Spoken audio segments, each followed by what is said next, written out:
Hey guys, welcome back to the channel. So first and foremost, let me just apologize because it is 19 minutes past 2 on Friday morning and I have to get this video shot, edited and uploaded ready for you guys at 5 p.m. and I've got a full day from 9 o'clock tomorrow. So if I come across as tired, maybe not as enthusiastic or as energetic as I normally am, I apologize in advance because I am absolutely knackered at this point and the show must go on. So this video is going to be an update to Trader v Trader. This is in collaboration with Stake. This is a Stake t-shirt. I've got Warren on my chest.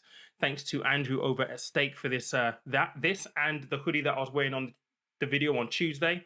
Great bit of attire. Anyway, I'm up against Anna over at Panda Boss, and it's a 6-week challenge. We both invested $1,000 into the US markets. I chose tech, she chose renewable energy. So this video is going to be an update to what's going on at the moment within the portfolios. To get started, if you have not downloaded Stake just yet and you're looking to purchase stocks individually, fractional shares as well, maybe you're looking for an alternative to trading 212, Stake is a great place to start. You will get a free share if you use the link that I will pin in the comment section below. Caveat, you have to fund your account within the first 24 hours with at least £50. But in exchange for that, you will get a share in either Dropbox, Nike, or GoPro. If you're lucky enough to get a share in Nike, then that's worth $130. So you've got a 1 in 3 chance of doubling your money and some. So make sure you use the link in the comments below if you're interested in that.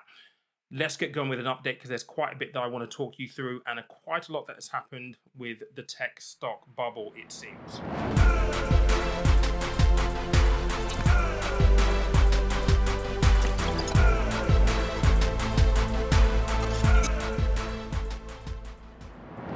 Okay, so if you've been paying attention to financial markets over the last week and a half, you know that we've had earning reports. And typically with earning report season, if a company reports really good numbers, like a lot of the companies have, so Tesla, Amazon, Google, really doing well, beating expectations, then what you typically see is you see a rally in the share price of said companies.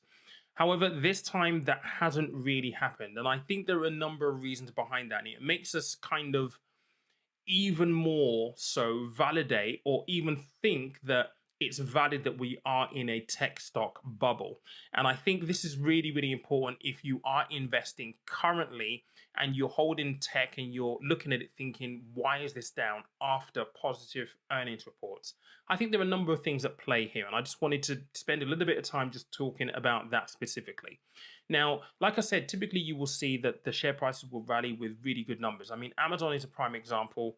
They shot the lights out, it beat all expectations, but the stock has been down at least for the last 3 to 5 days. I think they've been up today. They have been up today.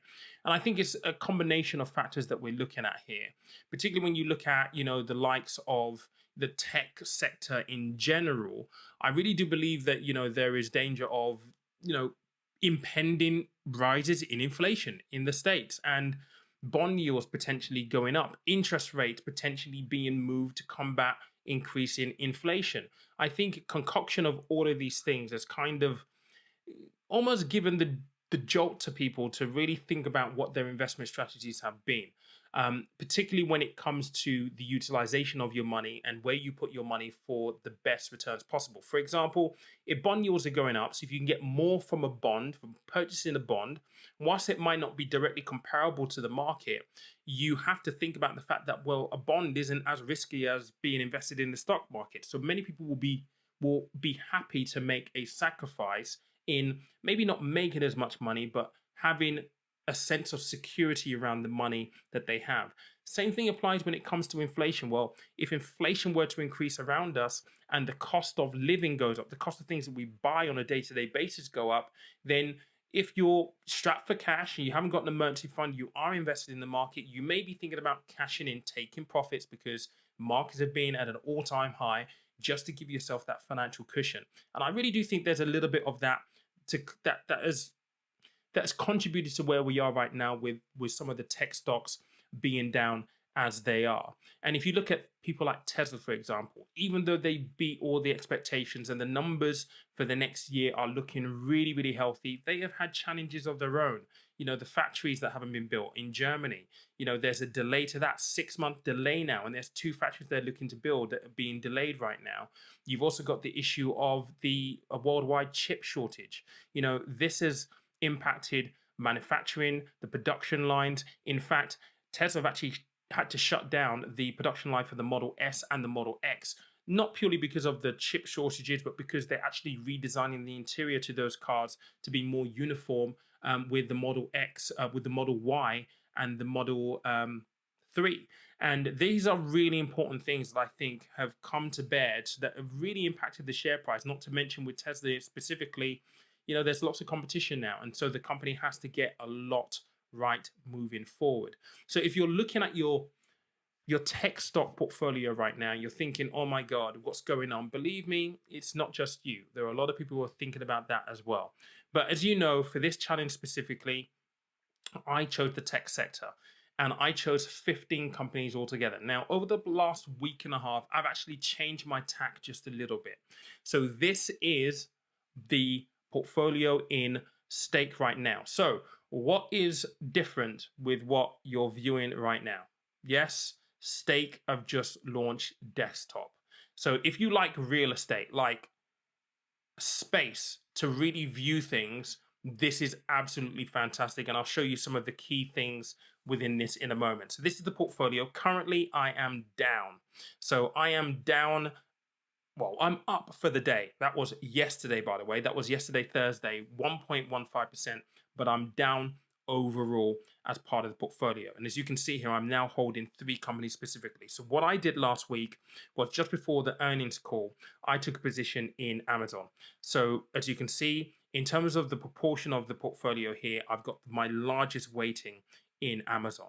Unfortunately, what we found with Amazon is even though they had really good numbers, I mean, phenomenal numbers, there seem to have been a lot of profit takers, and the share price has really kind of taken a dive over the last 3 to 4 days. And so at this point in time, I'm at the point of just about recovering from the performance on Thursday. It will be interesting to see what happens today on Friday, but you'll get updated with this. But overall, in my position with Amazon, I'm down by about 3.2%. As you can see, Apple's down overall. Again, they had really stellar numbers. So again, we don't, you would expect that this share price actually goes up. Same thing with Microsoft as well, down 2%. So overall in this portfolio, I'm actually down. As I make changes, I will let you guys know. But speaking of desktop, this is the thing that I love, by the way. I'm just going to use Amazon for this. So prior, you would go and look at the financial accounts on your phone, and you know what, it's really, really difficult because you're working on a small screen, and therefore you've got to pull things to the left and to the right to be able to see things.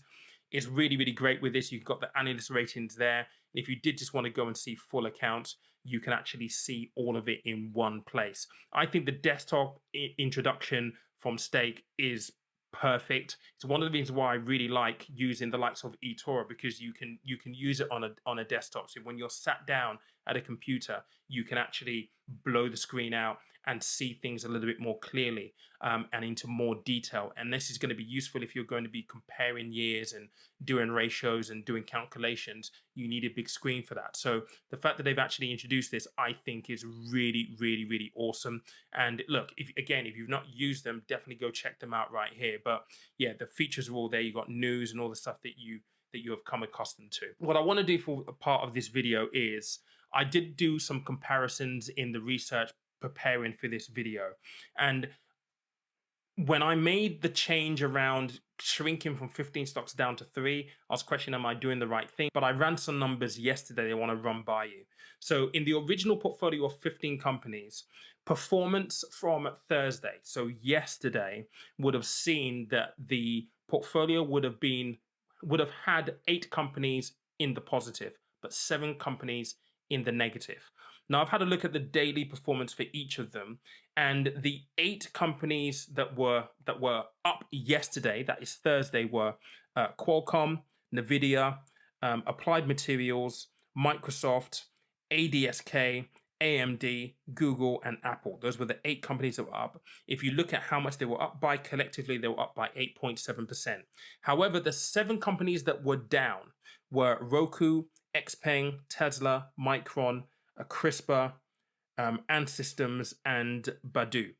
Those 7 stocks were down collectively 27.26%, which means that if I hadn't have made those changes, just judging by the performance from yesterday, I would be at a loss of 18.06%. Now, obviously, when I'm looking at the portfolio here, I'm seeing that I am down. I mean, I've lost about 20 quid at this point in time. Doing this analysis is it's kind of affirmed that maybe I did the right choice in terms of the day-to-day performance, because I would have hated to have been 18% down on that portfolio yesterday, having to make this video today. So we've still got 2 weeks to go. There's still hope, I would say, that I can actually make some money, or at least pull back up and make a little bit of profit towards the end of this. But again, I'm a long-term investor and I don't have the time to do some of the stuff that you would normally do if you're day trading properly, because I've got other things that I need to do during the day. So again, I'm a long-term investor. So for me, this has been a little bit of a departure and a little bit weird, because in the back of my mind, whilst I'm busy during the day doing what I do, I find myself being conscious that I have to do something around this. And sometimes I will tweak it. Some days I just don't have the time to be able to do that. And it's been a bit of a psychological shift. I'm used to just buying stocks, leaving it, letting it ride, and reviewing every 6 months or every 12 months.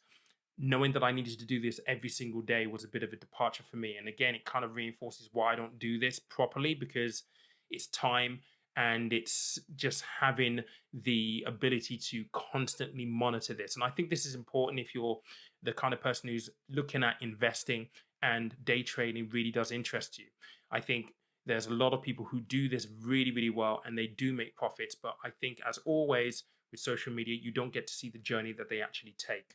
So how long it took them to be profitable, where they can work three times, 2 or 3 hours a day and make profit, or 2 or 3 times a week and make profit and be able to sustain their lifestyle. We don't see that hard work. And I think that's really important to acknowledge if you're looking to get into day trading. It's going to take you time. It's going to take you practice. That doesn't mean don't go and do it, but obviously just go into it with an open mind.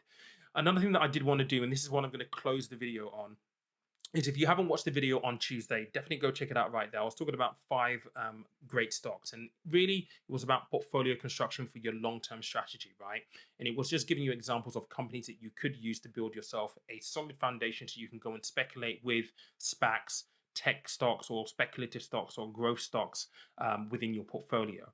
And in the exercise that I've done here, I just wanted to compare how have the tech stocks done on a day-to-day performance, so performance as of yesterday, versus the 5 stocks that I mentioned in the video on Tuesday, and an additional 6 on top of that. Okay, so the 5 stocks that I mentioned on Tuesday as good options for you to use as a foundation within your portfolio were Coca-Cola. Coca-Cola yesterday was up 1%. The second was Disney. That was up 0.15% yesterday. Then I mentioned 3M in the video. They were up 0.48%. Berkshire Hathaway was up 2.46%. Apple, which is an additional one, no, Apple actually I did include. Apple was up 1.28%. Then I've got 6 other additional companies. The first one, Facebook, up 1.59. Walmart up 0.7%. Target up 0.28%. Johnson & Johnson up 0.4%. AT&T up 1.19%. Verizon up 1.02%. Now, why did I choose those companies?